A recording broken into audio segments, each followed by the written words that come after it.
Bueno, no podríamos hablar de una demografía de las familias rurales sin hablar de una demografía de las familias urbanas. En la demografía, en los estudios de nupcialidad, de arreglos residenciales, de estructura de los hogares en México, siempre se han hecho esas diferencias urbano-rurales. Por supuesto que el país ha evolucionado por la industrialización a una sociedad mayoritariamente urbana, pero aún así las diferencias urbano-rurales siguen existiendo. Por ejemplo, en la edad a la que los hombres y las mujeres entran en una unión conyugal.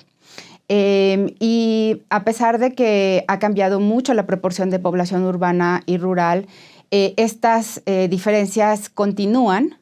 y de hecho en algunos aspectos se han hecho menores, se han cerrado brechas, pero en algunos otros aspectos se han agrandado.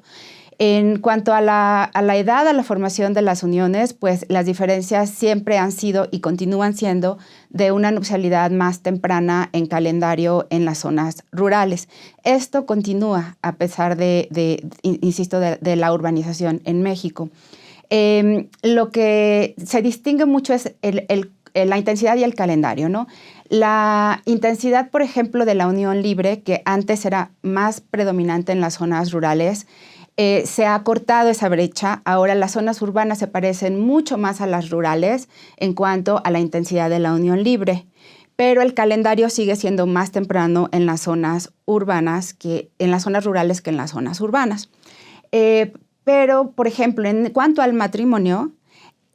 las brechas se han acrecentado. El calendario del matrimonio es mucho más tardío en las zonas urbanas en comparación con las rurales, y eso se ha acrecentado a lo largo del tiempo.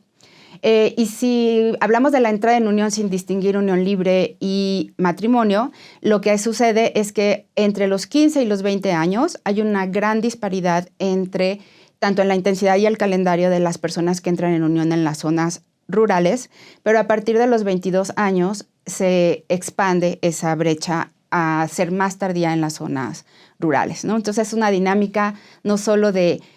cuándo se entra en unión y con qué intensidad, sino también de qué tipo de unión se utiliza y qué representación tiene la unión temprana en las zonas rurales. Pero las brechas que se han acortado realmente porque la población urbana se está asemejando a la población rural y no porque la población rural se esté asemejando a la población urbana, que es algo que uno esperaría con el proceso de industrialización. Otro aspecto en lo que también es muy importante destacar es la edad a la que suceden, digamos, las 3 transiciones de la juventud a la edad adulta en términos de formación familiar, que son la salida del hogar paterno, la entrada en primera unión, como ya mencionaba, y también la entrada a la maternidad. Lo que ha sucedido tradicionalmente es que en las zonas rurales se sale del hogar paterno en una edad más temprana que en las zonas urbanas, y la brecha se ha acortado, pero se ha acortado porque las zonas urbanas se asemejan más a las rurales de nuevo que las rurales a las urbanas. Y en cuanto a la transición a la maternidad, sí sigue siendo más temprana en las zonas rurales que en las urbanas, pero en este caso se ha retrasado un poco la entrada en unión en las zonas rurales, pero no así en las urbanas, y entonces la brecha se ha disminuido. Entonces es algo muy complejo que no necesariamente sigue como un patrón tradicional de que a mayor urbanización todo va a ser más tardío en cuanto a esa transición. Y bueno, una cosa que me parece muy importante de tener en cuenta lo rural-urbano es como pasar a una clasificación en donde no comparemos urbano-rural, sino que hagamos más categorías como metropolitano, urbano alto, urbano bajo, y afortunadamente tenemos mucha información demográfica donde podemos hacer este tipo de cortes distintos.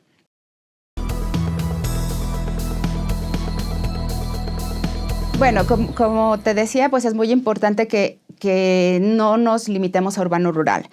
También te mencionaba que hay muchas encuestas y los censos de población nos permiten hacer comparaciones urbano-rural, pero lo que es como muy importante es que tomemos en cuenta que las diferencias urbano-rural que observamos en estadísticas descriptivas, por llamarle así, en el momento que nos metemos a ver los factores asociados a determinado comportamiento y diferencias rurales-urbanas, normalmente encontramos en casi la mayoría de lo que se estudia en la demografía de las familias, encontramos que las diferencias urbano-rurales desaparecen cuando uno controla por nivel socioeconómico,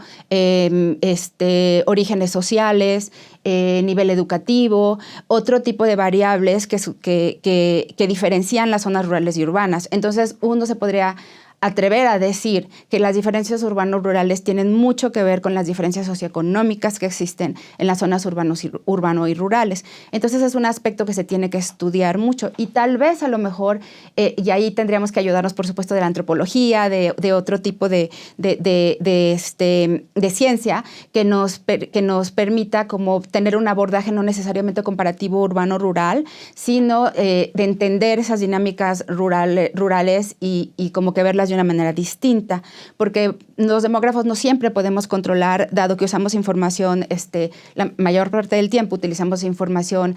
agregada, digamos, censos de población, encuestas nacionales, no podemos necesariamente tener todas las variables controladas para poder ver esas dinámicas urbano-rurales y su diferencia. Sin embargo, sigue siendo como muy importante hacer la comparación, pero al mismo tiempo como que hacer estudios que desde el diseño sean exclusivamente rurales. Bueno, otro aspecto muy importante de estudiar las comparaciones rurales urbanas es que las dinámicas de diferenciación de género son muy distintas en las zonas urbanas y rurales. Entonces, cuando muchos aspectos convergen en zonas urbanas y rurales, lo que no necesariamente ha convergido son las desigualdades de género, que estas son más acrecentadas en las zonas rurales.